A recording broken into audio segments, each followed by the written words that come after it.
感覺你自己好舒服嘅瞓喺床上面，俾自己打幾個喊路，同埋伸個大懶腰，將今日嘅疲累、辛苦完全嘅釋放出嚟，由心嘅多謝身體支持咗你成日嘅活動。呢刻邀請全身每個細胞都好好休息，好好嘅插電。同時今晚瞓覺之前，送俾自己一個溫柔嘅體驗，陪伴自己進入夢鄉。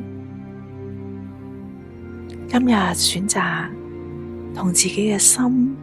去連結。而家邀請你將兩隻手好溫柔嘅等喺心口，可能係偏左邊少少㗎，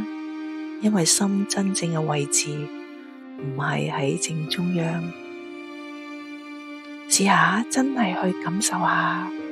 你嘅心跳，嗰個一下一下嘅感覺。其實心係我哋身體最早發育嘅器官，喺大概6個禮拜，心已經開始為我哋工作，所以佢係我哋最早期，除咗媽媽以外，同我哋一齊